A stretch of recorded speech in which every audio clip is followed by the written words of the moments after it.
Hello and welcome to the Greekosophy channel. My name is Tam and today our video is unplanned. You see, I was planning to cook a dish from a recipe I have recently discovered but has quickly become one of my favorites. So I thought, since I'm going to do it, I might as well record it so you can do it as well at home. Now, unfortunately, Nadia is not with us today, so I'm going to be doing the cooking, the talking, the filming, everything. Now, I'm not a professional chef, so I have just renewed my life insurance policy. The fire brigade is parked outside the house, so let's cook Hirino Kokkinisto.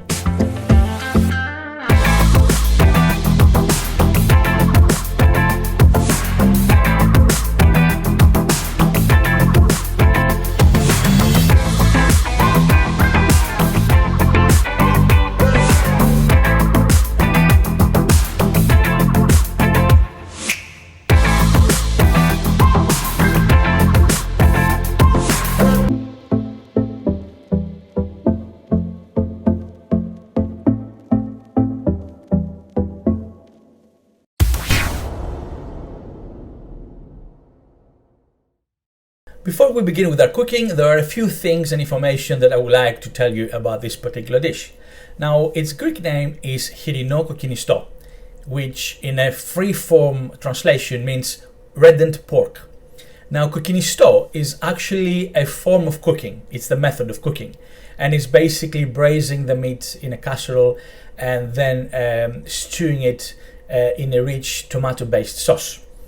So around Greece, kokkinisto, the actual recipe, varies from city to city, from area to area, because apart from the tomatoes, certain areas use different herbs and different spices. So if you have a kokkinisto in the south of Greece, it will most probably be a bit different to the north, to the south, to the east, to the islands, etc., etc. Now, this particular kokkinisto recipe comes from a book that I came across about the cuisine of the island of Ikaria. To those of you who don't know, the people that live in Ikaria, Ikariotes, live to a very long age. They have one of the highest average life expectancies in the world. So I don't know if it's the cooking that does it or if it's the stress-free life that they live. But I thought I might as well try it. And I have to admit that I have tried a lot of kokkinisto recipes, but this particular one is my favorite. It's mainly to eat it in the winter because, let's face it, it's a pork stew. But considering how the British summer is going this year, you might as well use it now. Another thing to know about this recipe, we're using pork today. As I said in previous videos, pork meat is the most popular meat for Greeks in Greece. We eat a lot of pork. But I know that in the UK, people are not really that keen on pork. They prefer chicken or other meats. There are good news for you as well. Now, if for some reason, let's say for religious reasons, you don't eat pork, you can substitute it with beef. That's not a problem. If you hate pork altogether, you can use beef, you can use lamb as well, or even you can use chicken. But I would say that for the first time, use pork meat, you will be extremely surprised how tender and tasty that meat comes following this recipe. So try and use pork. Obviously, if you don't eat pork for religious reasons, use beef. But otherwise, use pork for the first time and you never know, you might get to like it. Now, another thing, I have to apologize for today's video because obviously what I'm filming right now is after the actual cooking and eating has taken place. It's the day after. So I had already had a chance to view and review the video that I've already shot while cooking. And unfortunately, in the past few days, I had a blocked running nose. And because the whole thing was filmed, on the spot, without any preparation, without any scripts or anything like that, because I had to breathe from my mouth, the odd occasion you hear me breathing quite heavily, or sometimes, going like that. So I do apologize for that. It was not intentional. It might be quite off-putting, I don't know. But it was because I had a blocked nose. It was not because I was suffering or anything like that.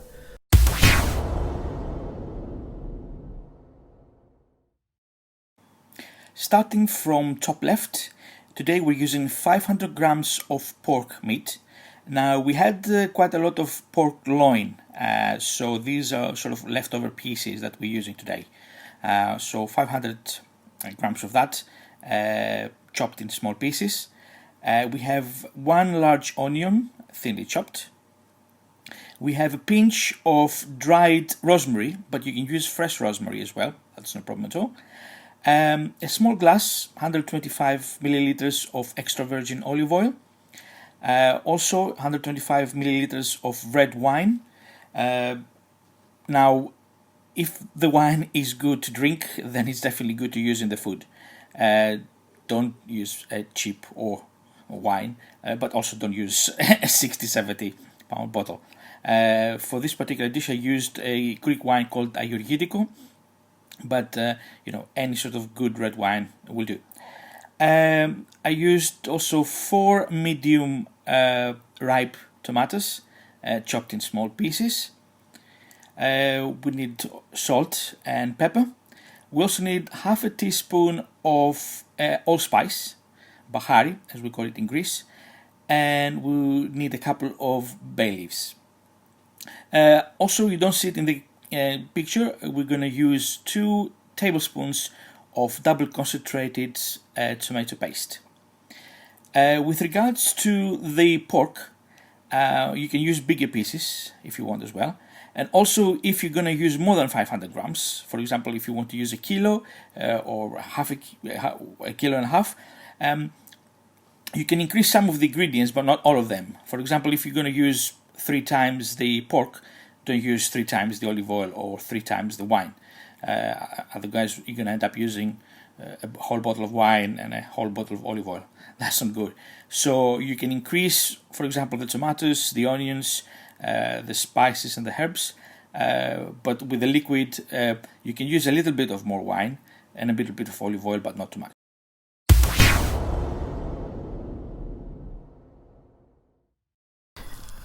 Okay then, let's cook. Now, apologize in advance, my kitchen is a bit small. As I said, in these videos we're not using professional kitchens with a lot of professional equipment. It's basic setups, the ones that you have at your own house. It's the best way really to be able to make what we're making today.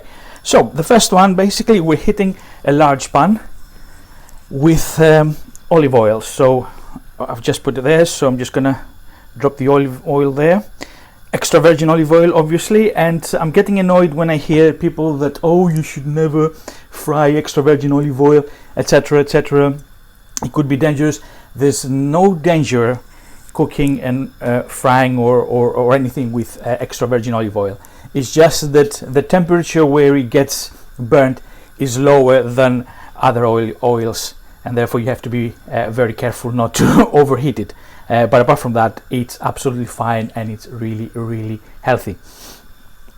So while we're waiting here, I'm just gonna show you the cuts of pork. As I said, you can use pretty much any cuts of pork. Here is some that we had left over from a recent shopping expedition. So I'm just waiting for the olive oil to heat up a bit. Right, what we're doing now is we're adding the pieces of pork in the olive oil to give them a bit of a nice brown color.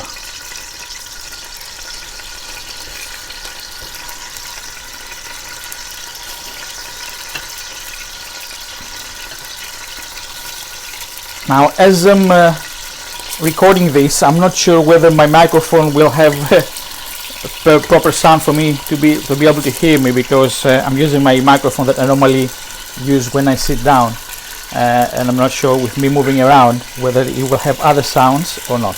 We shall see, we shall see. As I said, this is not a professional video, this is me cooking and deciding to do a video for that. Another thing I'm gonna risk, and I'm not gonna switch the exhaust at the top of the casserole, so most probably the kitchen is gonna be filled with smoke. We shall see.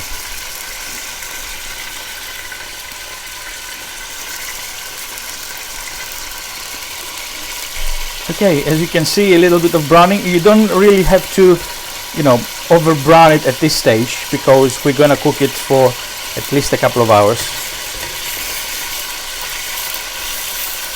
So we're just making sure basically that it is brown on both sides.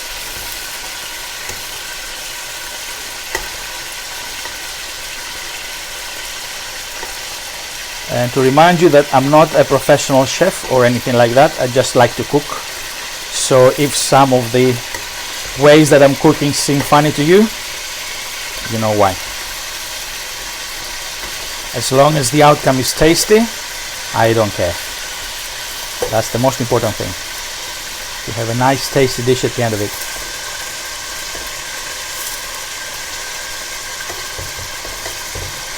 Okay, so now as we're browning the meat, we're gonna add the onions. Lovely onions there. A couple of them escaped, so we just, there we go.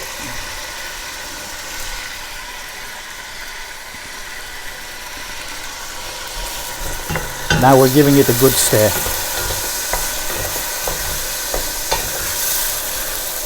We need our onions to become smooth as well as the meat browns.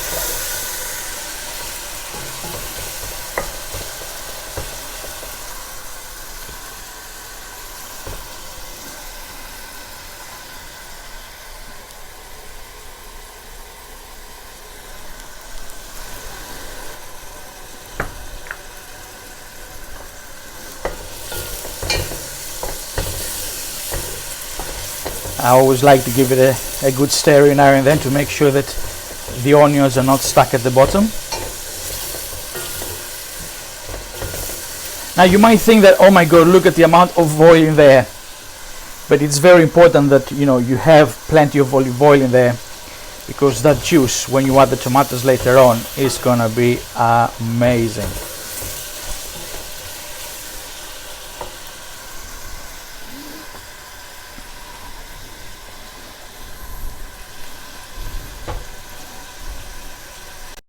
So I'm gonna add now about half a teaspoon of the allspice.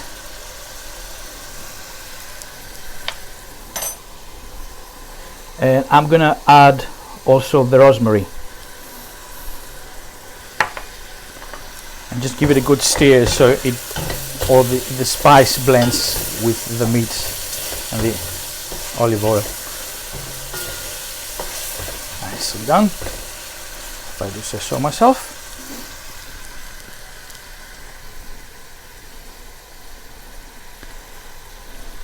And now we add the red wine. Give it a good stir so it blends all around. And what we do now is we're gonna cover the pan. Where is the lid? So now we're gonna cover the pan and let it take a couple of boiling, as we say in Greece. What we mean by that is leave it for a couple of minutes to boil and absorb a little bit of the wine. As you can see, nicely boils in there, but we want to reduce that wine slightly. Right, as you can see, it's boiling nicely for us. Let me just put the lid on the side. I do hope that at some point my camera is not gonna get misty with all that steam. Right, and what we're doing now is we're adding the rest of the ingredients. So in go the chopped tomatoes, and I like to always give them a good stir as I add them as well.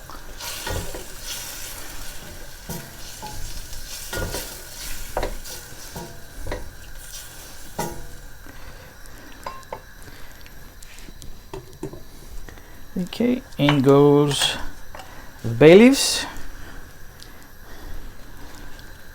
a couple of pinches of salt, and a nice pinch of pepper.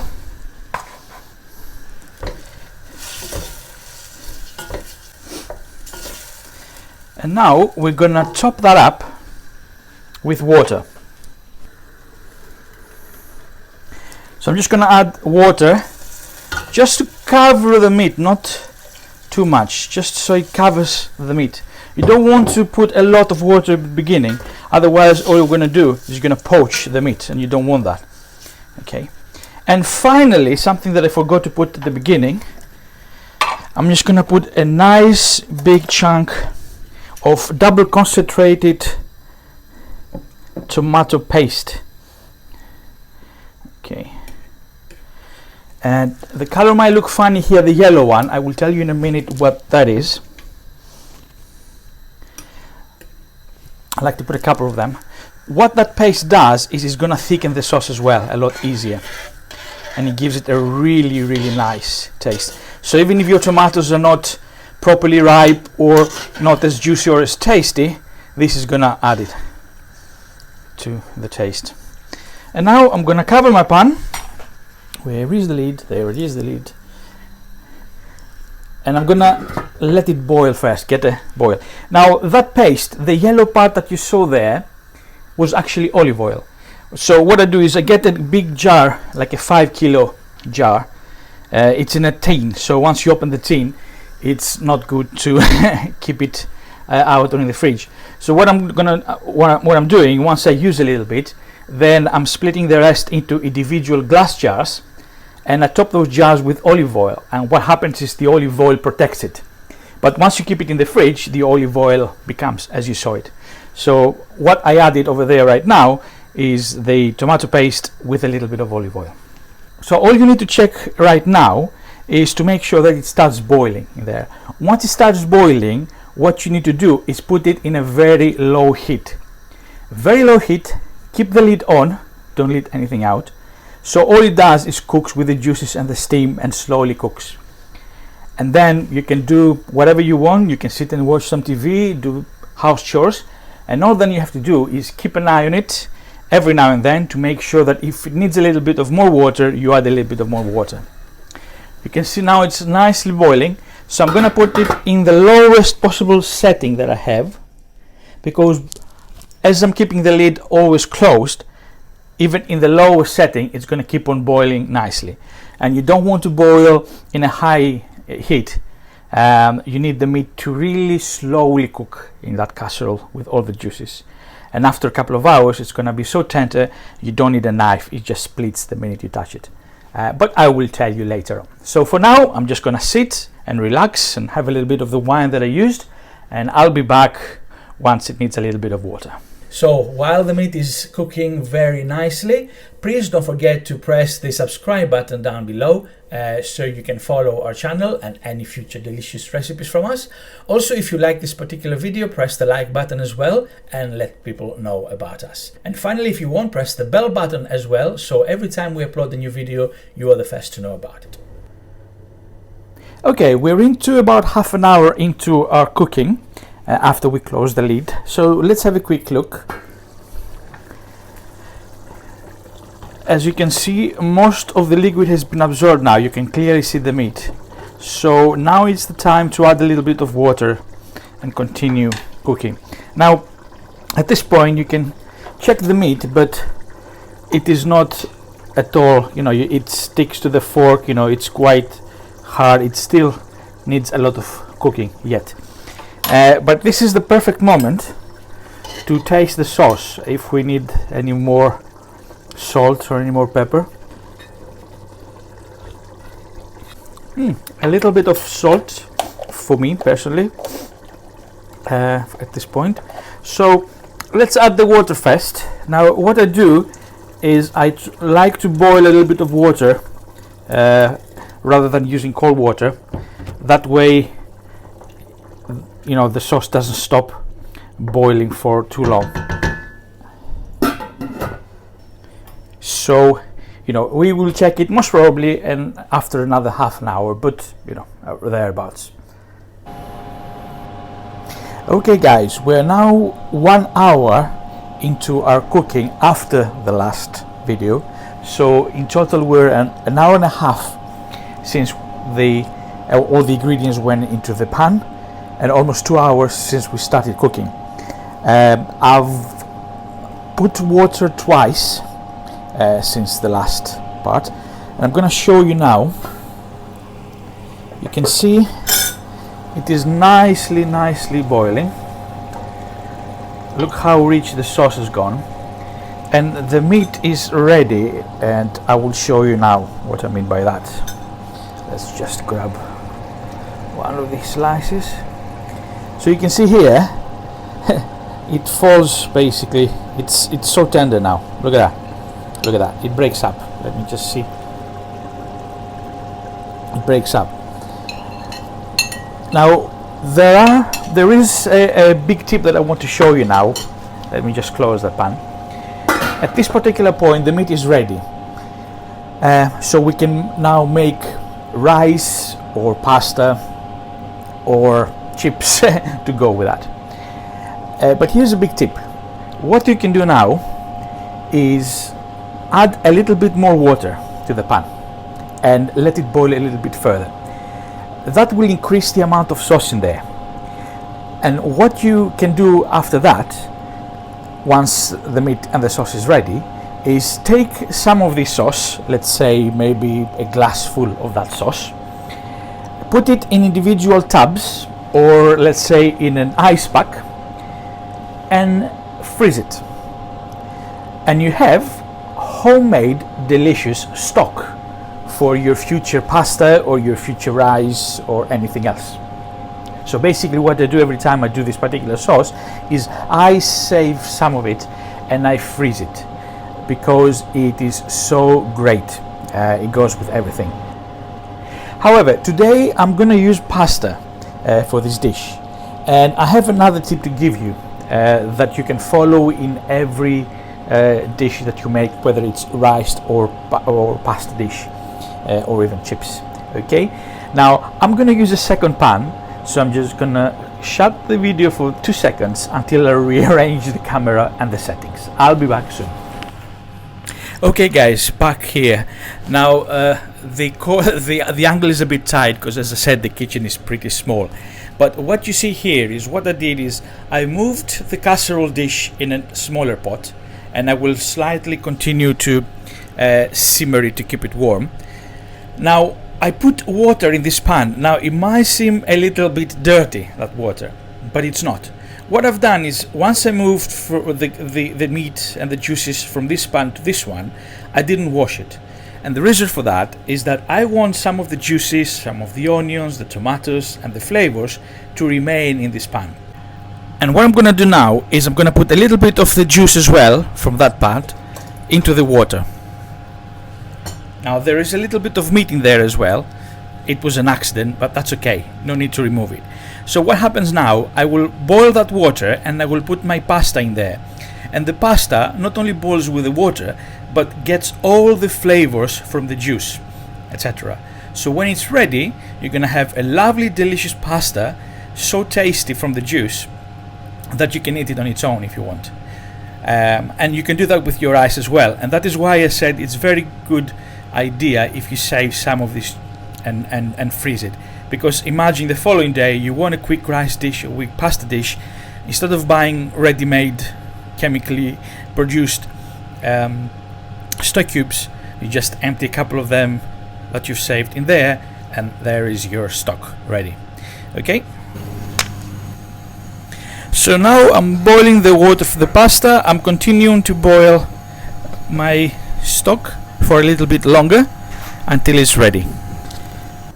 So our pasta, well, we used tagliatelle today, is boiling nicely. You can see all the juice there, and our meat is waiting there to be served. Lovely. So now it's ready, and you can see our pasta. So now plenty of pasta on our table, on our plate. Now a lot of people might stop on that, but you know, we are Greeks, we do Greek portions, we love food. There we go. And on to the sauce and the meat.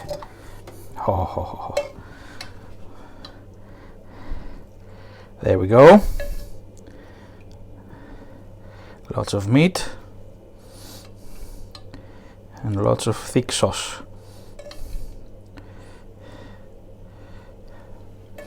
Now, as I said, this video was unplanned, and normally I would put, grated cheese on top. We will use sometimes graviera or kefalotiri, Greek cheese, or sometimes we will do Parmesan. Unfortunately, I don't have any, and I'm not an artist on making the plate, but as you can see here, this is now a delicious meal ready to be eaten.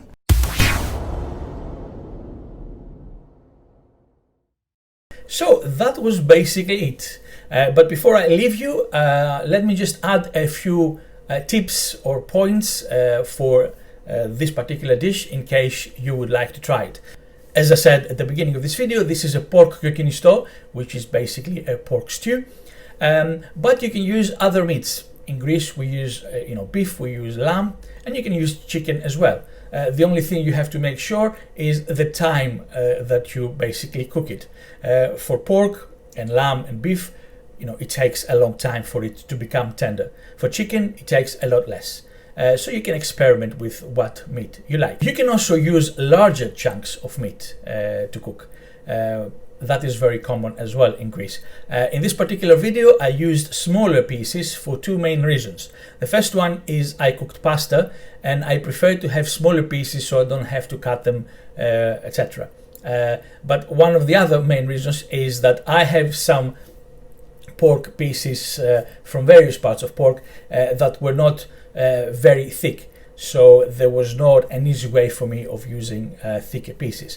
But by all means, you can cut thicker chunks. Obviously, it will take longer to cook, most probably 2.5, sometimes 3 hours. But even larger chunks are so tender that you will not need a knife. Just your fork will suffice. They will basically fall off it. One thing to be very careful about is to use ideally meat that doesn't have bones, or a lot of bones or small bones, especially when it comes to chicken.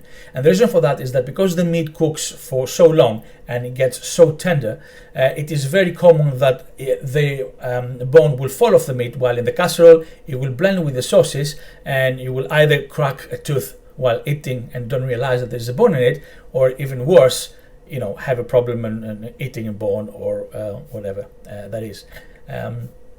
Now, in big chunks of meat, let's say, lamb or beef, for example, to have a big bone that you can easily see, that's not a problem. But when it comes to smaller bones, ideally use a meat that doesn't have bones. Following that, in this recipe, you can really use any part of the pork or the beef, etc., etc. There is no rule that, you have to use, this over that.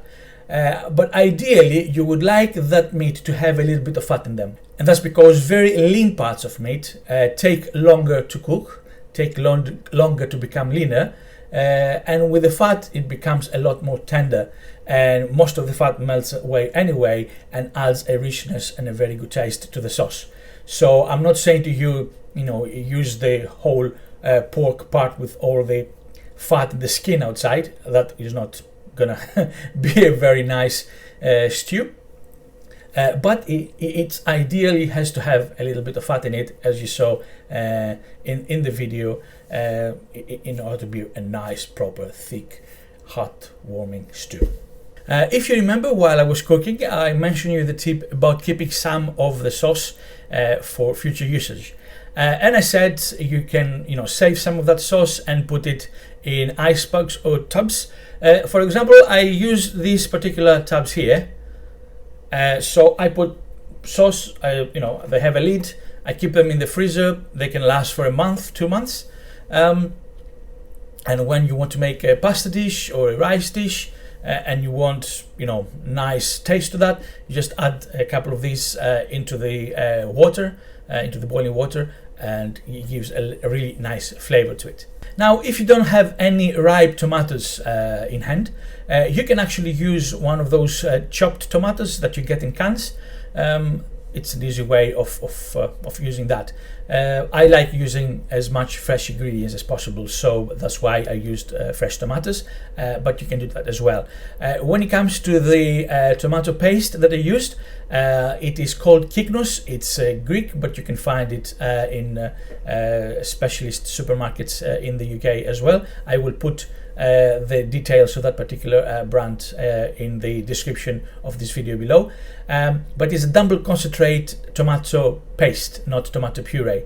The paste is cooked twice and it's more thick. It gives a nice thick flavor to your dishes. It is a very good way of doing stews on Greek recipes or any other recipes really. So that was it for our video today. I hope you enjoyed it. I have now survived the day and we enjoyed eating the meat as well. So thank you very much for watching, and keep an eye at the Greekosophy channel for future videos and even more delicious recipes. Bye bye.